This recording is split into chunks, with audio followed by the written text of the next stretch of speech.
আমাদের ছুটি হওয়ার কিছুক্ষণ পরেই এই জায়গা থেকে একটা বিমান এসে এই স্কুল ক্যাম্পাসে পড়ার পর আগুন ধরে যায়। ফায়ার সার্ভিস আসতে অনেক দেরি হচ্ছিল।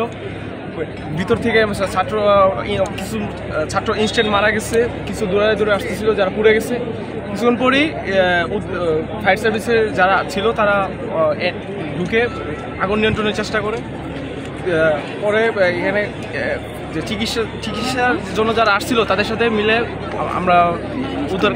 আপনি কি ভবনের ভেতরে প্রবেশ করেছিলেন আগুন লাগানোর নিবন্ধনের পরে? কি দেখলেন ভেতরে, আসলে কি অবস্থা ছিল? ভিতরে জানালার মধ্যে ছাত্রদের মানে যে বাচ্চাদের হাত ঝুলেছিল, হাত আগুনের তাপের কারণে হাত ঝুলেছে কিন্তু বডি নিচে পড়ে আছে। আচ্ছা, যেখানে বিমানটা এসেছে ওইখানে সম্পূর্ণ দেহগুলো একটা মন্ডের মধ্যে পরিণত হয়ে গেছে। একদম চোখ টোক একদম সব গলে গেছে।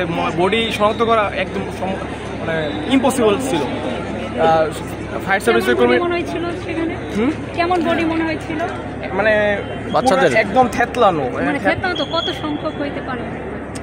এত বড় স্তূপ ছিল। বাচ্চাদের বডি তো এমনি ছোট, এত বড় স্তূপ ছিল। আর এখানে প্রত্যেকটা ক্লাসের ভিতরে লাস্ট পড়েছিল মিনিমাম 150+ ইনস্ট্যান্ট বডি ছিল আর ফায়ার সার্ভিস কর্মীরা শাওয়াল দিয়ে এই লাশগুলো ব্যাগের ভিতরে পড়তেছিল। মানে লাশগুলো ধরার মতো অবস্থা নাই। বুঝতে পারছি।